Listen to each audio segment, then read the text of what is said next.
বেছি বহুত ভাল লাগিছে আৰু এই ফলাফলটো পোৱাৰ কাৰণে বহুত বেছি ভাল লাগিছে আৰু উত্তৰাখণ্ডত 28ৰ পৰা শুৰু হৈছিলে এতিয়া 22 তাৰিখ খতম হৈছে আমাৰ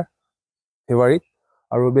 বহুত বেছি ভাল লাগিছে আপোনালোকে মৰম চেনেৰে ইমান আগুৱাই যাব পাৰিছো আৰু ছাৰ যিমান মোক কষ্ট দি প্ৰশিক্ষণ দিয়ে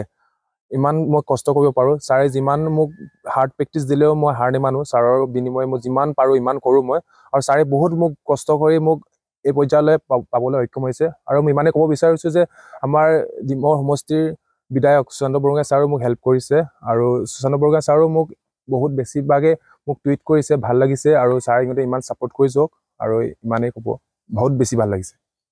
আগলৈ এতিয়া এছিয়ান গেমছ আহিছে ৱৰ্ল্ড কাপ আহিছে তাৰ বিনিময়ে মই বহুত প্ৰেক্টিছ কৰিব লাগিব আৰু ইয়াতকৈ বেছি হাৰ্ড ৱৰ্ক কৰিব লাগিব আৰু এই পৰ্যায়লৈ যাবলৈ হ'লে আপোনালোকৰ বহুত আশীৰ্বাদ লাগিব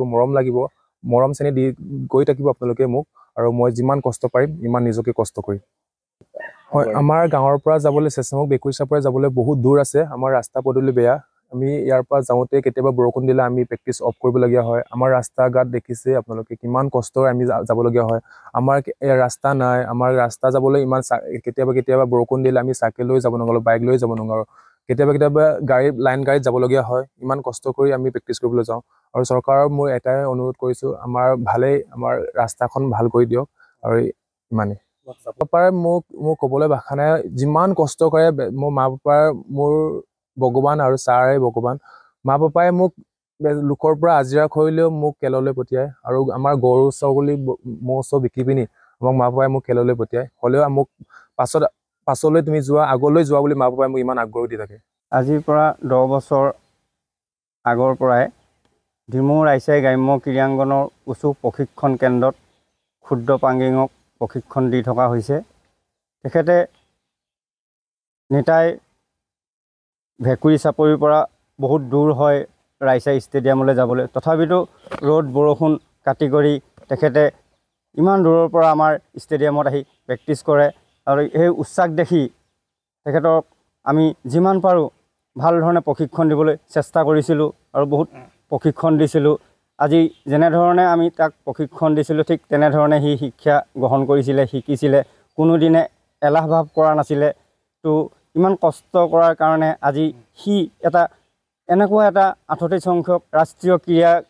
প্ৰতিযোগিতাত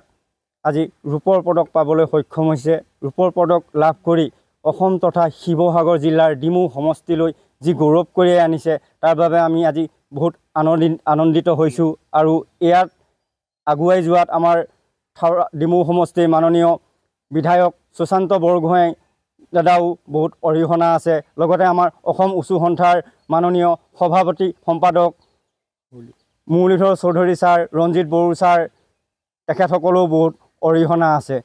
গতিকে অসমবাসী ৰাইজে যাতে আৰু আশীৰ্বাদ কৰক অনাগত দিনত আমাৰ আহি থকা Asian games world championship world cup এনেকুৱা নিচিনা প্ৰতিযোগিতাটো যাতে ক্ষুদ্ৰ পাংগিঙে অসম দলৰ হৈ অংশগ্ৰহণ বা ভাৰতীয় দলক স্থান লাভ কৰি যাতে ভাল ধৰণে প্ৰশিক্ষণ লৈ যাতে ভাৰতবৰ্ষলৈ